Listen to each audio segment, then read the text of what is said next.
Bueno, queridos, buenas tardes para todos. Nuevamente, gracias por acompañarnos en este espacio. Entramos en la jornada de la tarde de nuestro Festival Literatura, esta primera edición que se hace en América Latina y no podría ser en otro lugar distinto a Onda.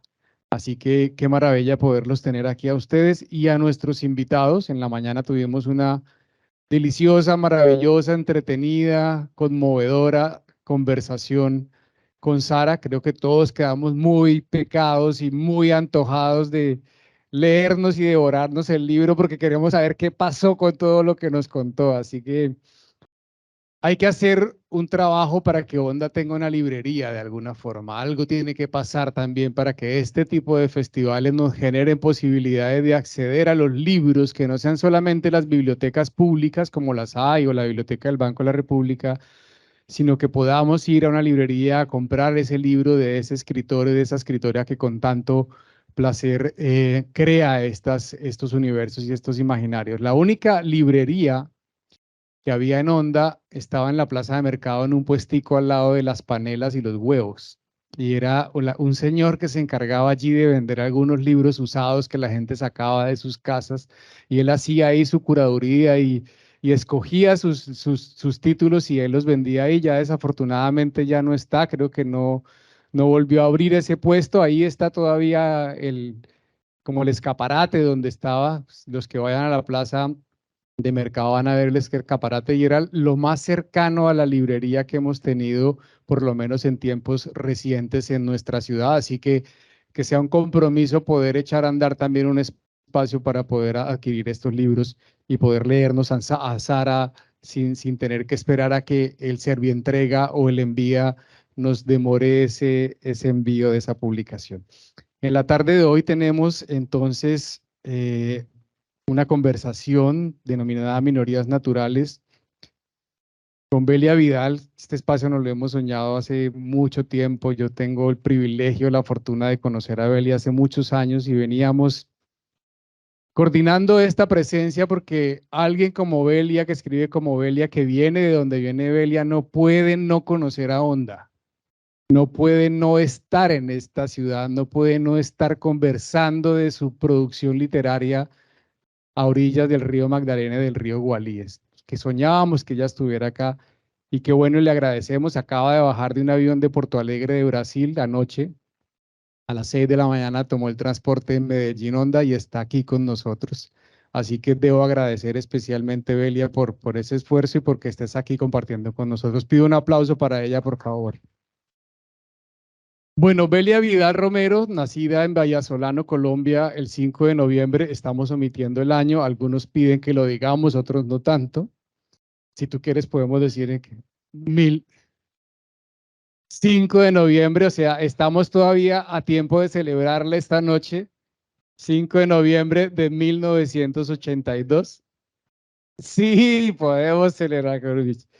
Es una activista, escritora, promotora de lectura y gestora cultural afroindígena colombiana. Es directora de la Corporación Educativa Cultural Motete y creadora de Flecho, la fiesta de lectura y escritura del Chocó.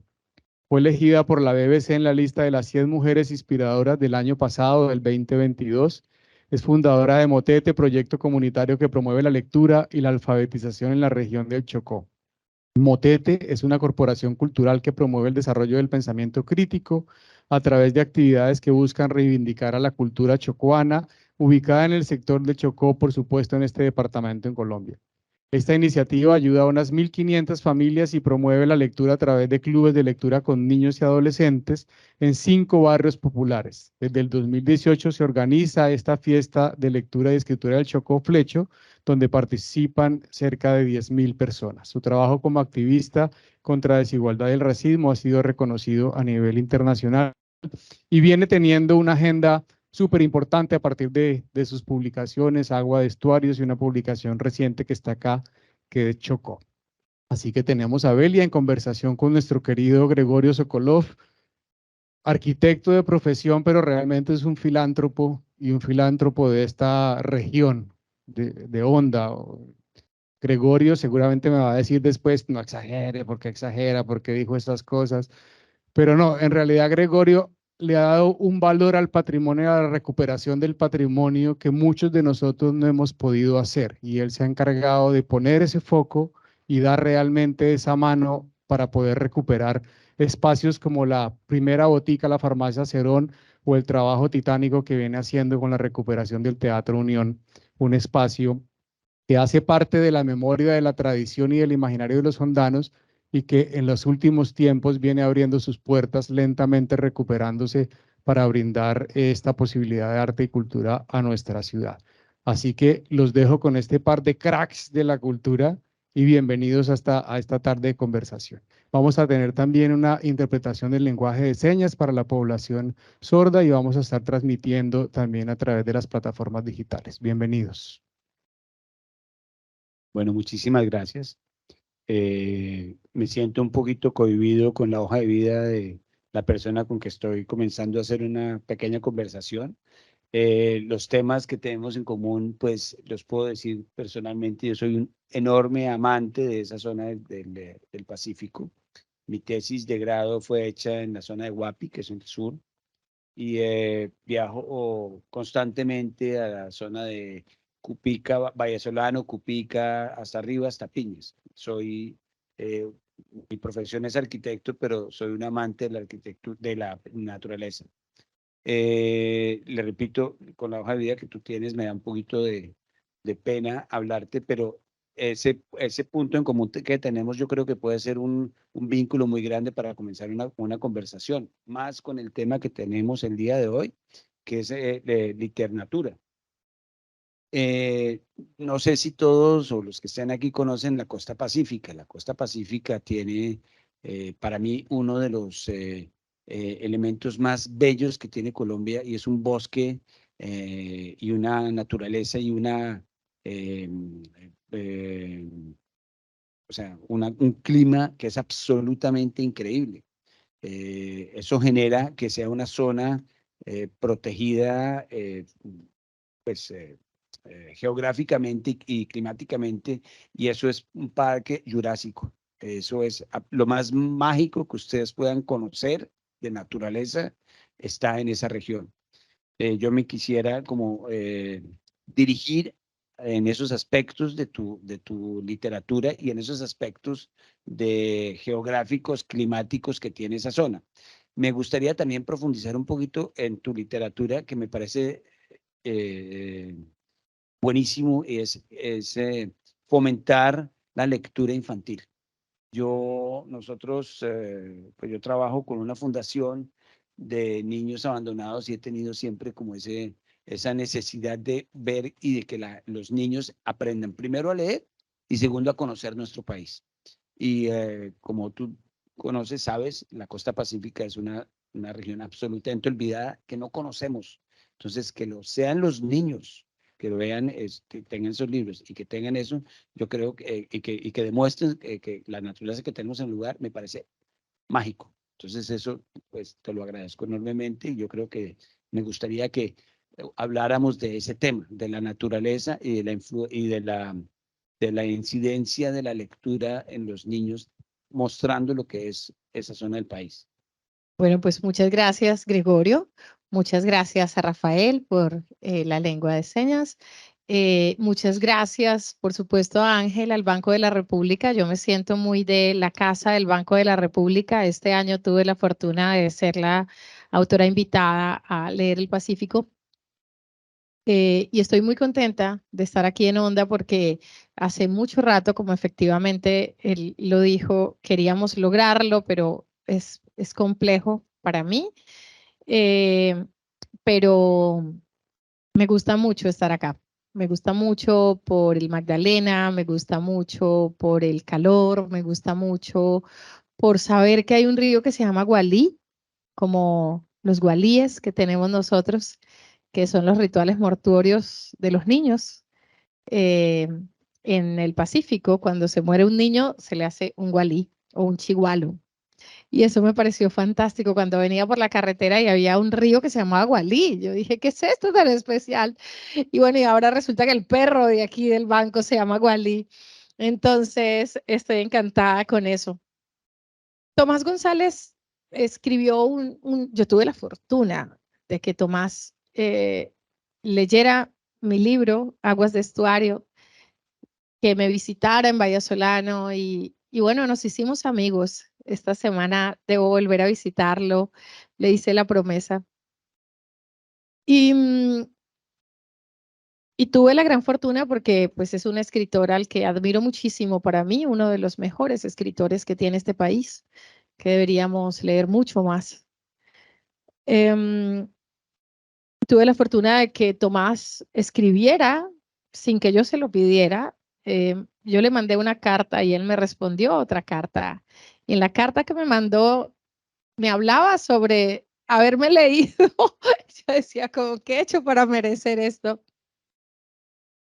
Y Tomás me decía que estaba leyendo mi libro como si fuera poesía, despacio, que le recordaba a unos autores que no voy a decir sus nombres porque eso sería muy pretencioso. Yo decía, como, no, Tomás, no exageres, pero que quizá lo que más le maravillaba era toda esta poesía de alguna manera en el paisaje del Pacífico colombiano, decía él, ni más ni menos que en el Pacífico colombiano. Y yo te mencionaba ahora, Gregorio, que para mí, ahora que tengo la fortuna de decir que conozco un montón de países, un montón de ciudades muy bellos y que pues el año pasado por primera vez vi la nieve en Nueva York y ahora volví a ver los Alpes nevados. Soy capaz de admirarlo, pero siempre pienso que en realidad yo tuve la fortuna de nacer en un lugar extraordinario. Y eso que es tan extraordinario, las cascadas que caen al mar, la bruma sobre la selva, que es algo realmente extraordinario, como en un lugar no hace frío, pero hay neblina sobre la playa oscura o hay neblina casi al nivel del mar por la condensación de la humedad relativa, que es superior al 95%. Era lo que yo veía todos los días. Y la marea que sube y que baja, y abríamos almendras ahí mientras la marea subía o bajaba, y jugábamos, bueno, bañábamos en el aguacero. Ahora les cuento una historia con este bañábamos en el aguacero y este libro. Bañábamos en el aguacero.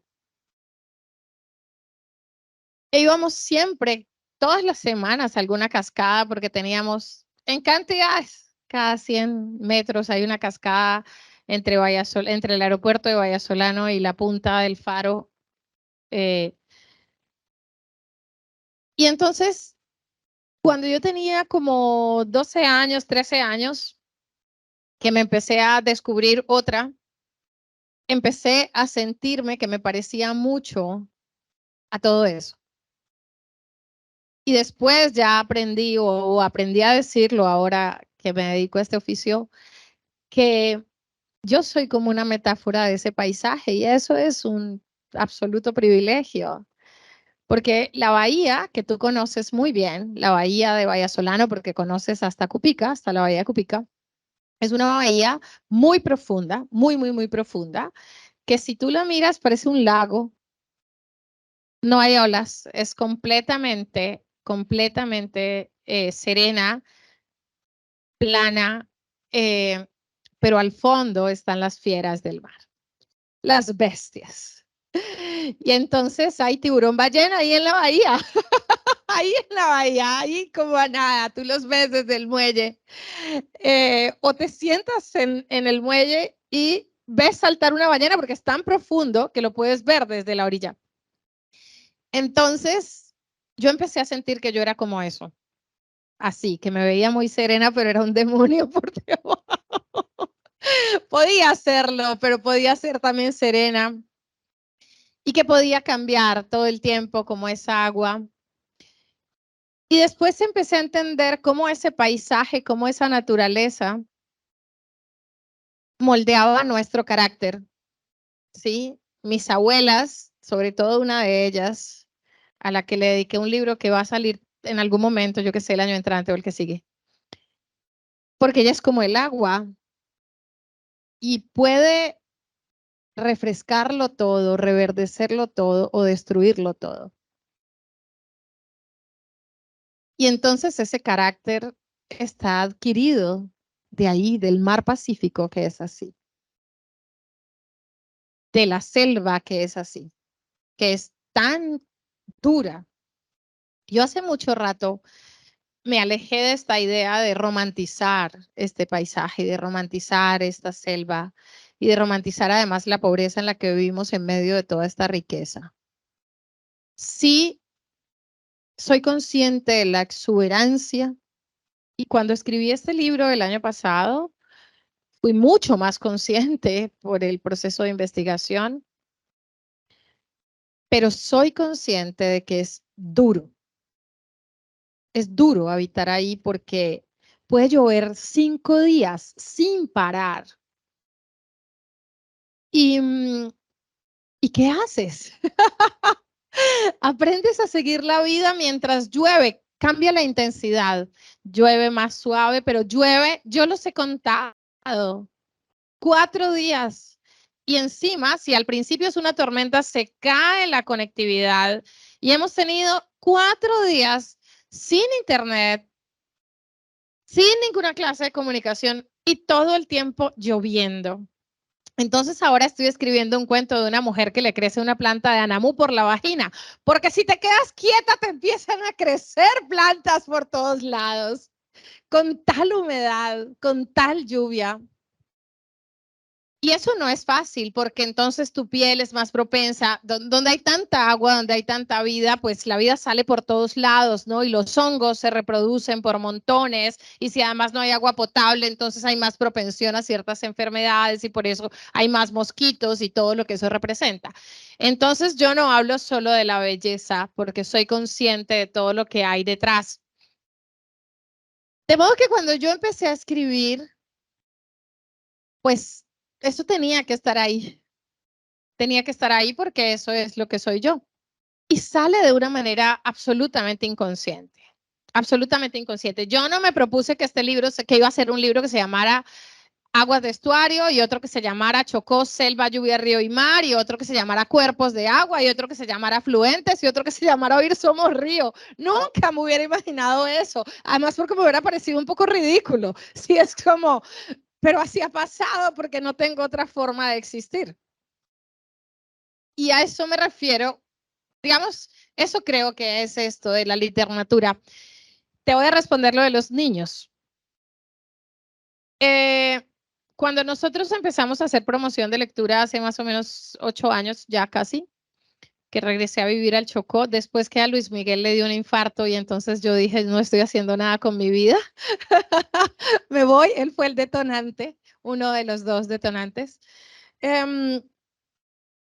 Y después de todo el proceso que los niños empiezan a hacer su devolución y a escribir, todos escribían sobre el río Atrato, todos escribían sobre el aguacero, todos escribían sobre los otros ríos, sobre las vacaciones donde la abuela en Cipí, sobre las vacaciones donde la abuela en Lloró, sobre las vacaciones donde la abuela en Buchado, todo era esto. Y entonces me di cuenta que yo no era especial, que todas nos pasaba lo mismo, que todos estábamos completamente impregnados de nuestro paisaje. Y me han preguntado a veces que si eso no es igual en todos lados. Bueno, yo creo que puede ser, pero de pronto, y tú que eres arquitecto lo sabes más, vamos construyendo todas estas cosas que quizás se vuelven una barrera y nos hacen una distancia entre ese paisaje y lo que nosotros somos, pues nosotros no hemos tenido esa posibilidad y por eso seguimos teniendo tal vez esa relación tan fuerte. Y entonces ahí yo dije que sentía que necesitaba escribir esto. Y luego conocí a Paula Guerra, la dueña y directora y editora de Lazo Libros, que es una editorial especializada en libros para niños sobre Colombia. Ella encontró que había un hueco en el mercado y creo que por eso le ha ido también a la editorial, que eran libros sobre Colombia, libros informativos sobre Colombia.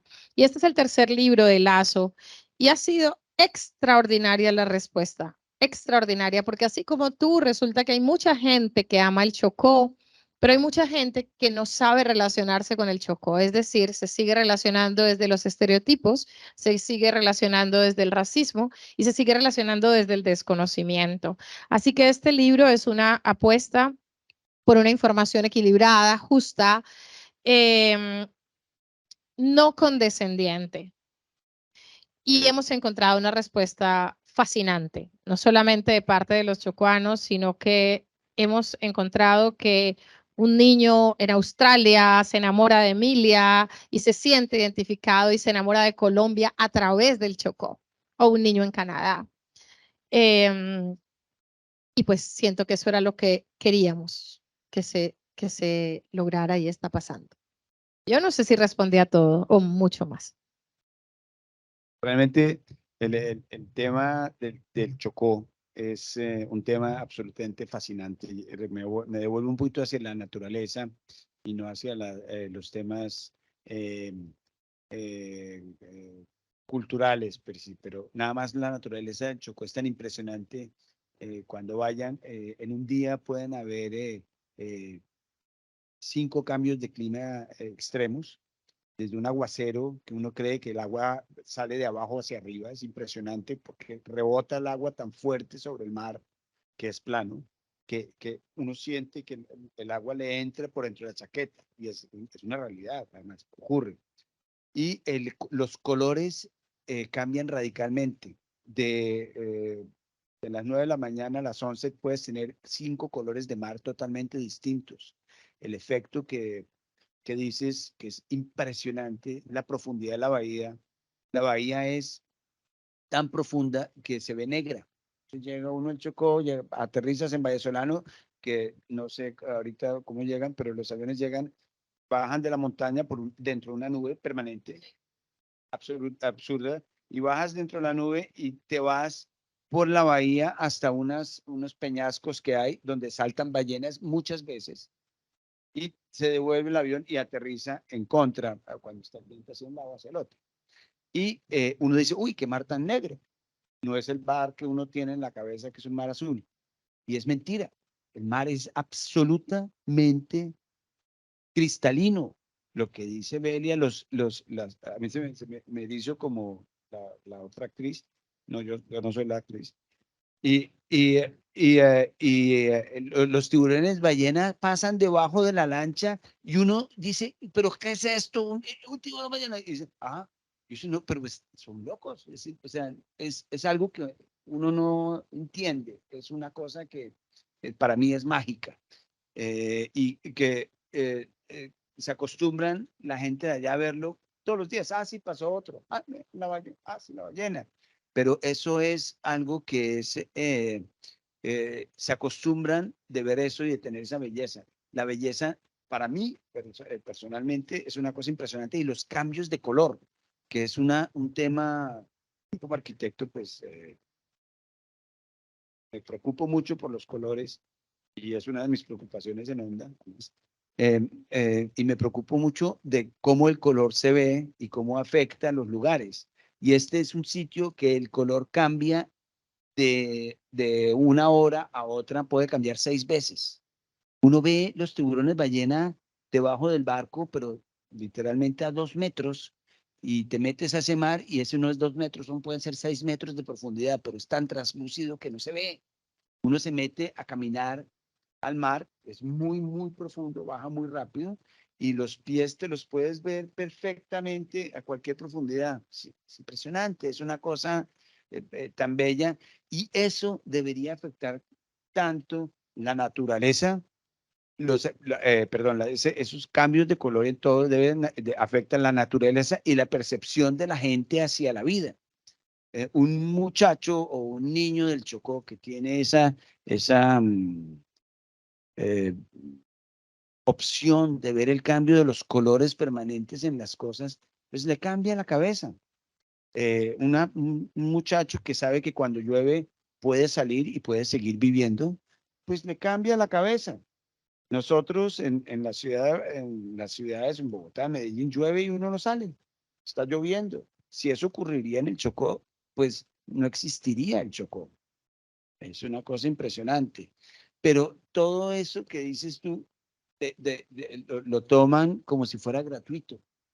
Y escribir esto y mostrárselo al mundo es algo que es muy valioso. Yo creo que estás haciendo una labor absurda. Me gustaría mucho saber cómo pretendes que los niños lean ese libro y cómo llevar a los niños para que comiencen a amar las cosas diferentes que hay en la vida. Por ejemplo, ver llover, que en unos sitios del mundo es un problema, en ustedes es un diario vivir, pero eso, si por medio de la literatura lo vas a manejar y lo vas a llevar a los otros lugares del mundo y mostrar que, mira, aquí llueve tanto que bailamos en la lluvia. Pues yo le mandé a regalar este libro a Pedro, que es un amigo que quiero mucho. Pedro es el hijo de Irene Vallejo, que nos hemos hecho muy amigas. Irene viene para Quibdó en abril, si todo sale bien. Entonces Pedro me mandó un audio y me dijo, querida Belia, qué libro tan hermoso. Lo que más me ha sorprendido es que haya atardeceres tan anaranjados. Me acordé por lo que dijiste de los colores. En este libro, Emilia sale a vacaciones, le ponen la tediosa tarea de hacer un diario. Primero se va por el río Atrato hasta Río Sucio, donde sus abuelos paternos, se va con el papá, y después toma un avión y se va para Vallasolano, donde sus abuelos maternos, que es básicamente algo que hacemos, es muy común hacer allá. Y entonces ella va escribiendo el diario con un poquito de pereza, pero bueno, le toca hacer la tarea. Y entre entradas y entradas del diario está la parte informativa del libro, donde nosotros determinamos con mi editora hacer infografías tratando de recoger los temas, que fue muy difícil porque es una información muy amplia, para explicar qué es el Chocó biogeográfico. Y este libro tiene muchas capas, ¿sí? Es muy difícil poner un solo propósito en un libro como este. A mí lo que siempre me ha interesado es hacer literatura. Yo no estoy de acuerdo con hacer textos moralizantes. Yo no haría ahorita estaba en Brasil, antier, en un seminario de bibliotecas y antirracismo, un seminario internacional de bibliotecas, y el tema de este año era bibliotecas y antirracismo. Y antes de mi participación habló una señora mayor, escritora, que tiene más de 50 libros publicados, y ella dice que ella se inventó algo que se llama literatura afroafectiva. Es una cosa completamente absurda. Por suerte yo lo dije allá, o sea, ustedes le pueden ir a contar que yo lo dije, porque no necesitamos que nos quieran más. Sí, entonces hace libros un poco condescendientes, que infantilizan, que porque el amor, según ella, que porque el racismo deshumaniza y el amor es el sentimiento más humano. Entonces, por eso sus libros son antirracistas. Bueno, pues eso no opera así. Yo ahorita no voy a hablar de eso, pero eso no opera así. No necesitamos hacer libros para que queramos más a los negritos, para que queramos más a los indígenas, para que queramos más a las mujeres, para que queramos más a nadie. Necesitamos hacer literatura. Y la literatura es trabajar con el lenguaje, ¿sí? Y cuidar las formas del lenguaje y hacer metáforas y hacer poesía. Y la literatura es poner varias capas de significados y significantes, y que sea el lector quien frente a eso abra su mente, ¿sí? Tenga su propio pensamiento. Yo no puedo hacer cosas bajo la mirada de lo bueno y lo malo, que está bien y que está mal, o decirte, es que yo quiero que quieras al Chocó. No, este es un libro que corresponde, digamos, dentro de la clasificación de los subgéneros de la literatura infantil. Es un libro álbum, en particular es un libro informativo. Pero yo quería que tuviera un componente literario que es básicamente el diario de Emilia, que es 100% ficción y donde no hay ningún juicio de valor. No estamos buscando que nadie quiera a Emilia, ni decimos que Emilia es linda, aunque es negra, ni que tiene una piel bonita, ni que tiene un cabello bonito. Emilia es una niña como cualquier otra niña, ¿sí? Pues ella vive en el Chocó, y en el Chocó la mayoría somos negros, entonces Emilia es negra. Pues es como por simple estadística, nada más. Y le pasa, y le ponen una tarea que le ponen a cualquier persona en cualquier lugar del mundo. Sí, yo le pregunto a mis amigos en Alemania y a mis amigos en Inglaterra y a todos les han puesto esta cosa horrible. Escriban qué hicieron en las vacaciones. Sí, a todos nos han puesto eso. Entonces, cuando la literatura es universal, realmente nos iguala. Cuando la literatura es literatura, nos permite ver al otro de manera horizontal. Y esa sí es una verdadera postura antirracista. Cuando somos capaces de vernos de igual a igual. Cuando rompemos la mirada vertical. Porque básicamente el racismo es eso, una estructura vertical donde hay unos que tienen mayor y otros que tienen un menor valor. Pero insisto, no voy a hablar de eso hoy. De modo que yo no hago libros para que nadie nos quiera más ni para que la gente valore al Chocó. Hago un libro informativo donde hay una historia, ¿sí? Una historia que como cualquier historia tiene que tener un conflicto, tiene que ir hacia adelante, tiene que moverse, tiene que estar bien estructurados los personajes, tengo que jugar con el lenguaje, tengo que hacer metáforas, tengo que escribir literatura, escribir ficción, todas las cosas que exigen escribir ficción. Y un componente informativo donde tuve que investigar muchísimo, porque eso es divulgación científica básicamente, y yo estoy haciendo divulgación científica sobre una región, una ecorregión absolutamente importante para el planeta. El Chocó biogeográfico, en particular la cuenca del río Atrato, es muy importante tanto como el Magdalena y como el Amazonas por una razón. Y es por la cantidad de agua que se produce. Haciendo este libro yo entendí que cada kilómetro cuadrado de la cuenca del río Atrato, que es casi todo el Chocó geográfico, produce 10 veces la cantidad de agua que produce cada kilómetro cuadrado de la cuenca del río Amazonas. Imagínense la cantidad de agua que le entregamos al planeta, ¿sí? Entonces, esta es una región que le tiene que importar a todo el mundo. El río Atrato fue el tercer río del mundo declarado como sujeto de derechos. ¿Sí? El primero en América Latina.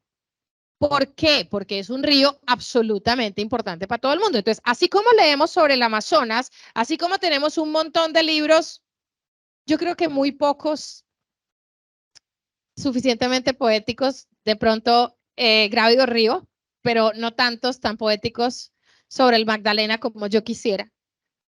También merecemos tener libros sobre el Chocó. Nosotros sí tenemos el diario del Alto San Juan y del Atrato, que escribió Eduardo Cotelamus. Por suerte, yo quisiera que hubiera algo así sobre el Magdalena. Entonces, así como conocemos sobre el Magdalena, así como conocemos sobre el Amazonas, así como nos han enseñado sobre, yo qué sé, Egipto, sobre tantos libros informativos que hay sobre los dinosaurios, merecemos conocer sobre el Chocó.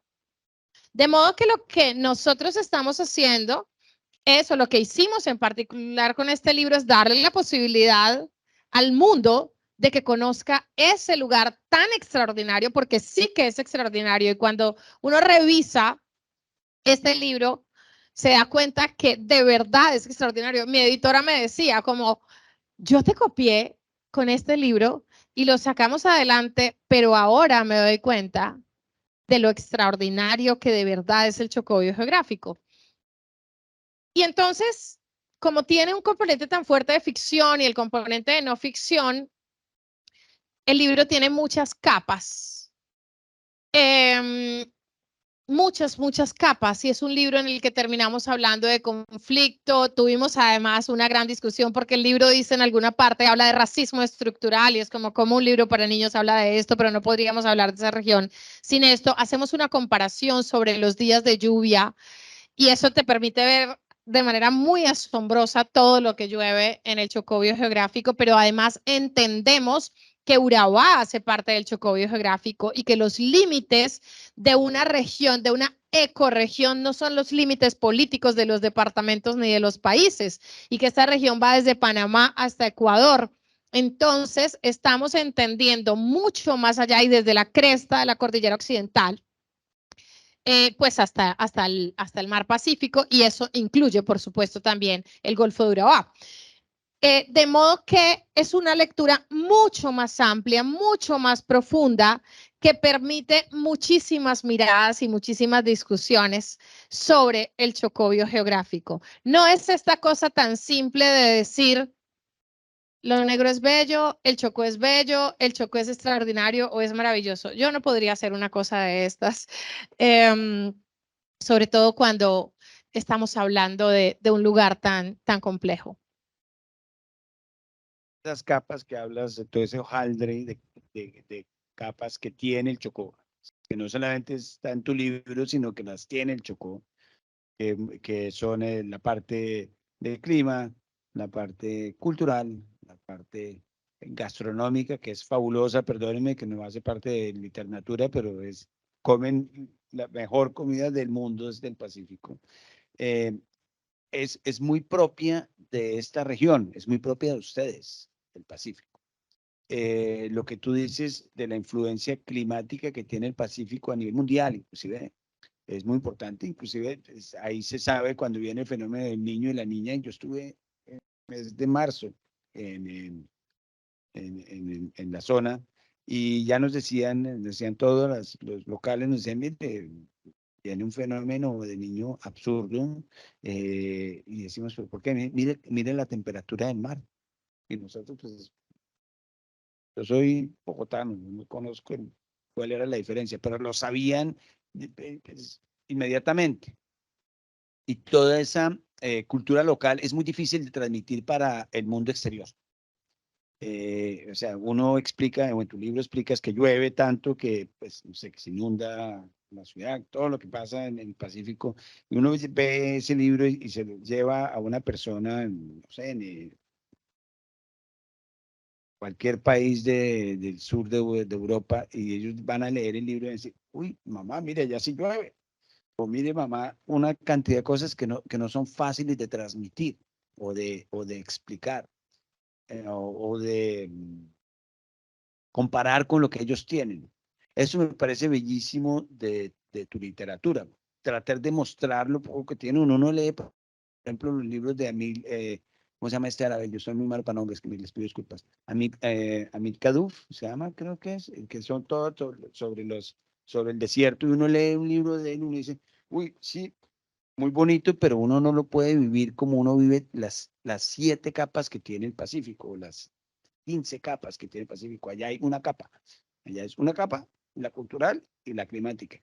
Pacífico se mezclan todas las cosas, incluyendo la naturaleza. Insisto en la naturaleza porque la naturaleza del Pacífico es absurda.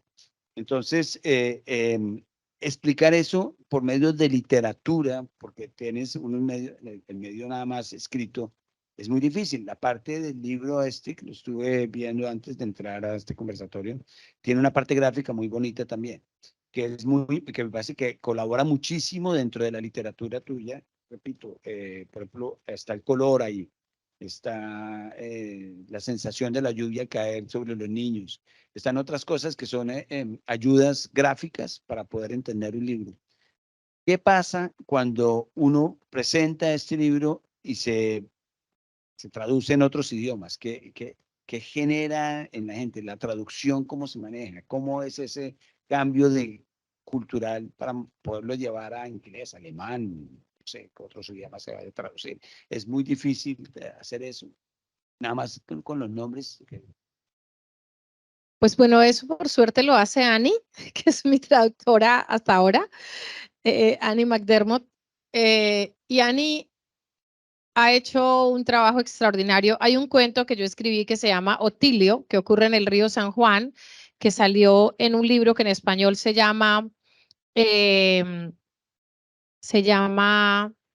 no me acuerdo cómo se llama Volver a contar. En inglés se llama Untold Microcosmos, que es una publicación del Museo Británico y el Hay Festival. En español lo publicó Anagrama y en inglés lo publicó Charco Press.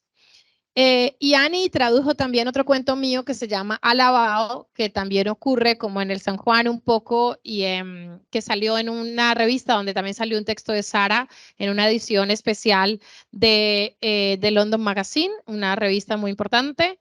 Y sale también en inglés y español. Y Annie tradujo Aguas de Estuario, que en inglés se llama Tidal Water, y que sale en mayo del año entrante, y ahora va a traducir un nuevo cuento mío. Y está leyendo este libro y está leyendo el libro que sale en marzo, que se llama 10 lunas para una espera, que es un libro de Arrullos. Y lo que Annie ha hecho, que para mí ha sido fantástico, fuimos este año a mitad en el verano, fuimos juntas a Brighton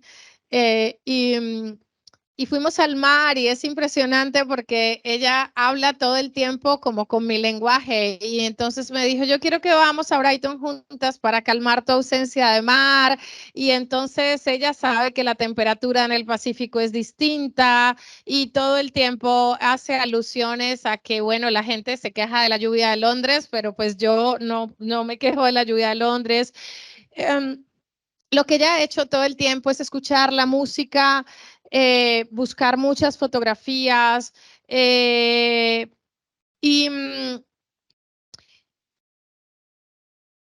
y lo que nos hemos dado cuenta es que la verdadera conexión no viene del paisaje, sino de la humanidad. Entonces, Otilio, que es el personaje de ese cuento que se llama Otilio, es un niño prácticamente, es un jovencito. Y vamos viendo al río San Juan a través de los ojos de Otilio, pero sobre todo vamos conociendo a Otilio. Y en Alabao conocemos a Pablo, que es un muerto que habla ya muerto antes de la última novena, que todavía los muertos están acá. Y él habla de cuando se viene el aguacero y habla de cada cosa que nosotros vemos todos los días y habla del río San Juan y habla del viaje de Elena por el río y habla de las minas de oro y habla de la tierra y de los 3 aguaceros que le cayeron mientras estaba muerto después de que lo mataron. Pero nosotros en realidad nos conectamos con Pablo, con su melancolía, con su dolor, con su tristeza. Y nos conectamos con Otilio, con su pasión por las letras, con su afán por aprender a escribir, con la búsqueda por su padre, con el conflicto de su madre por amar a un negro siendo indígena. Y entonces cuando nosotros nos conectamos desde la humanidad, no solo construimos esa horizontalidad de la que hablaba, sino que nos podemos conectar con el paisaje que habita ese personaje. Y ahí es de donde yo siento que, pues que fluye lo que ya decíamos, la universalidad de la literatura, pero también de donde se da esta posibilidad de traducción, esta posibilidad de reinterpretación del mundo. Para la edición de Aguas de Estuario en portugués, que sí se llama similar, se llama Aguas de Estuario. Hicieron un mapa, hicieron una introducción para que los lectores en Brasil se pudieran, digamos, ubicar un poco más, pero también se conectan con la idea de la Amazonía.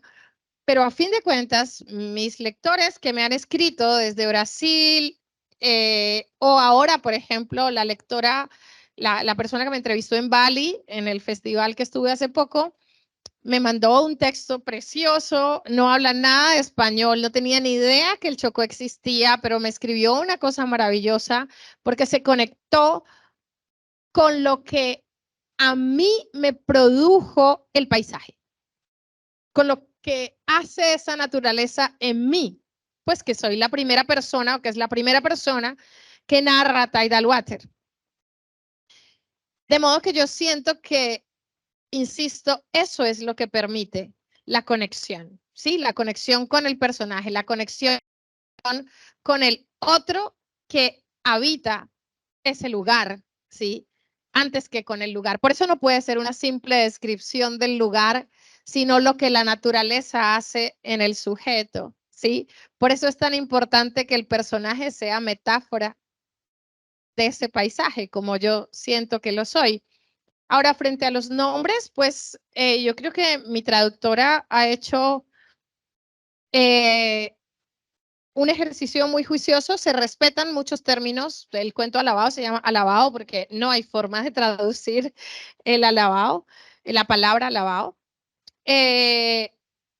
Y no sé, yo siento que ella hace magia en realidad y logra expresar muy bien, porque lo que ella hace es que en las cosas que tiene dudas no me pregunta cómo es, porque sabe que yo no voy a saber decirlo, sino que me dice, entendí esto y lo escribí así, es eso y siempre atina. Solo hay un par de cosas que quizá no, una sola. Bueno, y al alemán no tengo ni la menor idea, tengo que confiar ciegamente. Yo solo digo Flussrauschen, Flusslauschen y no digo nada más. Y con el alemán, pues es muy difícil para mí. La ventaja que tiene ese libro en alemán es que es bilingüe, tiene al mismo tiempo alemán y español. Sí, sí, aquí el texto en alemán y al frente el texto en español. Y entonces, mis amigos que hablan español y alemán dicen que está muy bien. No, yo no sé. Como para dar una descripción del Chocó en muy pocas palabras o en 3 palabras, eh, en 3 épocas de tu vida, de niña, de joven y de adulta, ¿qué 3 palabras dirías en los 3 momentos? Agua, agua, agua. 9 veces agua. Todas las veces. Agua de mar, agua de río, agua de lluvia, agua de humedad, agua. No, no hay más para mí.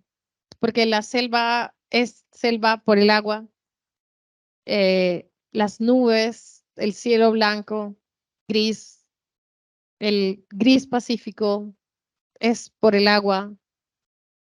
No, no, no hay más. Creo que esperaba esa respuesta, pero no 9 veces. Porque sí es un aspecto muy importante, pero para mí sí es muy importante o sea, la fauna. Yo creo que la fauna es algo que es indescriptible del Pacífico, fuera de todas las otras cosas que tiene. Una de mis capas favoritas es la fauna, tal vez. La fauna es absolutamente importante, pero para mí también la fauna es agua. Sí, es que cuando yo pienso, o al menos en el Chocó, ¿sí? O sea, si yo voy al mar, el mar es con el guaco. Una vez yo dije cuando era niña que si, que yo dónde podía ir para conocer los pelícanos. Y me dijeron, a la playa. Y yo dije, no, pero si allá lo que hay son guacos. Son pelícanos, muchos, muchos pelícanos. Entonces, para mí el pelícano es la playa, el martín pescador es la playa, las gaviotas son la playa, sí, y los caquiris, que así se llama mi libro infantil que sale, es el cangrejo ermitaño. Nosotros le decimos caquiri, y así se llama mi libro que sale en el 2026, en abril, en el 2025. Y así cada cosa, ¿sí?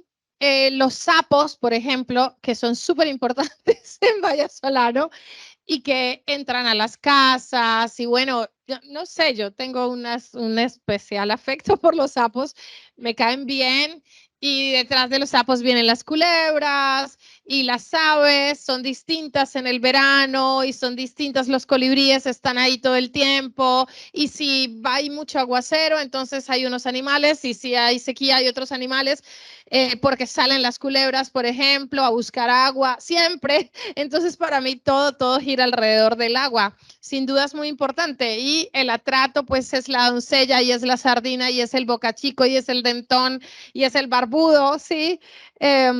Y son las mariposas que cruzan y así cada lugar y el San Juan también, no sé, es otras especies. Pero para mí todo sigue girando alrededor del agua. La primera vez que fui a Cali, tenía 8 años o 9 y pasaron 4 días, 3 días y no llovía. Y yo le pregunté a mi tía que si allá nunca llovía. Y me dijo, no, solo han pasado 3 días. Y 3 días era para mí, ya me acostumbré que no. Pero era para mí mucho porque de 365 días del año llueve 300, pero distribuidos en todos los meses. No hay un mes en el que nunca llueva, ni un día. Exacto. Eso. Por eso siempre es agua. Ah, pero iba a decir que acá una página que es muy exitosa, que aman los niños. La primera parte de investigación de este libro fue hacer una lista de especies animales y vegetales, porque para mí era fundamental que fueran significativas de la región. Y entonces, pues todos los animales, esto es algo muy interesante de este libro, y es que a lo largo de todas las ilustraciones, todo corresponde a especies reales. O sea, aquí no hay árboles genéricos, no hay pastos genéricos. O sea, nosotros sabemos a qué especie corresponde cada cosa. Y acá hicimos esto para destacar algunas, y esto es fascinante. O sea, los niños se pueden quedar aquí. Aquí solamente hay 34 especies de fauna y flora y se pueden quedar horas y horas y horas y horas reconociendo la fauna y la flora, que es solo una forma de la biodiversidad. Y tenemos otra parecida, otra infografía, pero es sobre la cultura. Pero siempre, siempre está el agua en todas sus formas. Bueno, luego se pueden arrimar y echarle una miradita. Sí, eso. Yo me devuelvo un poquito. Mi formación es artística, no soy literal. Yo quiero eso. Ok. Para mí el color del agua, ya lo repite, ya lo dije una vez, perdón. Lo que hablas de los ermitaños, uno se baja en las playas, en las pocas playas, no es un mar con mucha playa, la arena se mueve. Y uno dice, wow, cuidado, se está moviendo. Y son miles de ermitaños. Ella, para ti seguramente es muy normal, pero son cientos y miles. O sea, se mueven las playas. Son miles de ermitaños moviéndose. Es una cosa que es exuberante y o sea, estéticamente es una cosa muy impresionante. Toda la parte que has hablado de agua, que es pues, es el diario vivir tuyo y de toda la región, no es tuyo, perdón. Es muy importante y es muy difícil explicar eso en otras culturas. Tú lo dices, Londres se quejan porque llueve, allá llovizna, llueve en el Pacífico. Lo que decía, allá hay un ermitaño, allá hay un ermitaño en una playa, aquí hay billones de ermitaños en una playa. Son unas cosas tan exuberantes que uno, por medio de palabras, es muy difícil de transmitir y de decirlo y de mostrarlo y de sentirlo, que me parece bellísimo tratarlo de sacarlo y mostrarlo a la humanidad, porque la exuberancia es absurda, pero esa misma exuberancia tiene todos sus problemas que ya lo dijiste al principio de la conversación, que no todo es bello, o sea, o sea, no hay ninguna buena acción que no traiga su castigo, no hay ninguna belleza que no sea, que no le cobre algo. Eso que cobra el Pacífico es muy fuerte. Eh, lo O sea, lo olvidado que está el Pacífico, lo separado que está del resto del país, que están ustedes absolutamente aislados. Geográficamente, la parte geográfica es muy influyente en esa separación. O sea, pasar esa montaña de Medellín, coge uno un avión y hay una montaña que uno dice, bueno, no va a pasar, y al otro lado cambia, es otro mundo, es otro planeta. Es muy fuerte y es una cosa que les ha generado a ustedes una cantidad de problemas pues, ustedes están aislados, el Pacífico colombiano está aislado. Te felicito que por medio de literatura se pueda mostrar otra cara del Pacífico, que no sea simplemente lo que, como yo, como un turista bruto que llega ya a verlo. Me parece fascinante los libros que tienes. Te felicito que sea dirigido hacia los niños. Me parece muy importante porque pues ellos son el futuro, nosotros ya no estamos de salida y ellos están entrando, y mostrar eso me parece absolutamente fascinante. Te felicito y me parece un muy buen libro y me parece muy, muy bueno lo que has escrito. Te felicito enormemente. Yo no sabía que estabas traducido a tantas lenguas. ¿En cuántas lenguas tienes los libros tuyos traducidos hasta el momento? Bueno, yo quiero decir algo antes. En este libro se puede entender bastante bien cómo se estructura la ecorregión. Y efectivamente, la cordillera occidental genera una barrera que delimita el Chocó biogeográfico, ¿sí? Que no solo es Pacífico, sino que también es Caribe, y eso es muy importante reconocerlo, porque además el atrato desemboca en el Caribe. Pero el aislamiento del que hablamos cuando hablamos, además de toda la ecorregión, no corresponde exclusivamente a lo biológico, ¿sí? O a lo ecológico más bien, no corresponde a lo geográfico, ¿sí?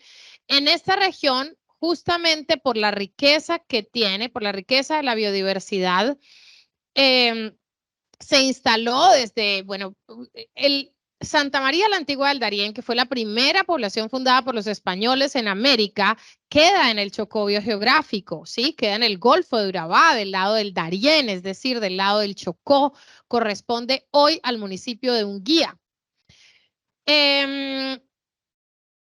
Novita, que fue la primera capital del Chocó, fue un centro de comercialización de personas esclavizadas absolutamente importante, justamente porque las minas, la explotación de oro sobre el río San Juan en sus cuencas altas y media principalmente, generaba unos tributos absolutamente importantes a Popayán en su momento, ¿verdad? Y nosotros a través del río Atrato teníamos una comercialización directa antes de que existiera la carretera con Medellín, que es muy reciente, de los años 40 del siglo pasado, y la carretera al Valle del Cauca. Del Chocó, la comunicación era a través del Atrato hacia el Caribe y a través del San Juan hacia el Pacífico, por Buenaventura, ¿sí? Y luego, pues, el ferrocarril hasta Popayán, ¿sí? Hasta Cali, Popayán. Y por barco hasta Cartagena. En aquel tiempo, digamos, en esa época, el Chocó tuvo además una migración muy grande de sirios libaneses y tenía una prosperidad enorme, pues por todo el tema de la extracción de oro, pero también por la extracción de madera, ¿sí? Que desde hace mucho tiempo se exportaba. Y hubo compañías absolutamente importantes. Hay historias pues que se han hecho como míticas, por ejemplo, de cómo la Chocó Pacífico fue una de las compañías que donó al primer estadio, no al actual, de los New York Yankees, ¿sí? Y en ese estadio hay una placa que dice que fue construido con recursos del oro que se extrajo del Chocó. Esto para decir que una vez se dio la abolición de la esclavitud en Colombia, que es solamente de hace 172 años, la población que venía de la esclavitud se ubicó en este lugar, ¿verdad? Y teníamos además, pues algo que permanece, 5 pueblos indígenas muy importantes, los Noanamaes, Ononaes o Waunam, como se conocen hoy, los Embera en 3 pueblos diferentes, y los Cuna, Tule, que están en el norte hacia la frontera con Panamá, y en Urabá. Esto quiere decir que la población que habitaba y que habita la región es la que en esa escala vertical de la racialización ocupa un lugar de inferioridad. En consecuencia, ustedes están viendo lo que está pasando hoy, todos lo estamos viendo ante nuestros ojos, ¿verdad? Cómo los lugares habitados por la gente, por los pueblos que han sido vistos como inferiores, también tienen un menor valor. Entonces, el Chocó biogeográfico, al ser una región, que además no me gusta que sea otra acepción, ya lo voy a decir de esta manera porque no puedo ya devolverme, tenemos una densidad extraordinaria de población racializada en toda América. Es el único lugar donde más del 70% de la población es afro.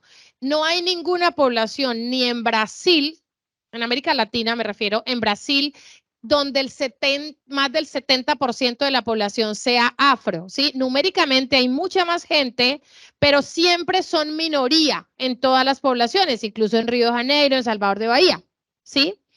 En el Chocó biogeográfico, el 71% de la población es afro y en segundo lugar la población es indígena. Y en el caso del Chocó como departamento, somos más del 84 más o menos y en el caso de Quibdó somos el 93%. ¿Sí? Esto es absolutamente extraordinario. Y si en segundo lugar somos indígenas, o sea, somos afros e indígenas, que son los pueblos que ocupan la escala de menor valor social en este país, eso ha hecho que nuestras regiones ocupen la menor escala en importancia política y en consecuencia la menor escala en desarrollo. Por eso tenemos los índices más altos de necesidades básicas insatisfechas. Eso es el racismo estructural, que a veces la gente lo repite mucho y lo repite mucho asociándolo al término de racismo sistémico o a que todos tenemos racismo en la cabeza, lo cual es verdad.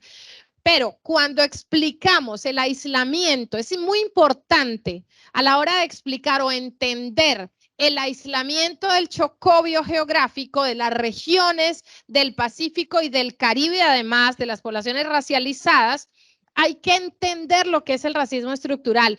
Ya nosotros no podemos seguir repitiendo, ay, es una región olvidada. ¿Cuál es la raíz del olvido? ¿Verdad? ¿De dónde viene esto? Si estaba ocupada por los descendientes de los esclavizados, que eran una población que no era relevante para la sociedad, y si solo hasta 1991 hubo reconocimiento de esta población, pasó un siglo que se conoce como el siglo del silencio racial, donde nuestras poblaciones no recibieron ninguna clase de priorización en la atención para el desarrollo, ¿sí? En la garantía de derechos. Lo que vivimos hoy es resultado de eso. No se puede desligar la realidad actual de las poblaciones racializadas del concepto de racismo estructural. ¿Sí?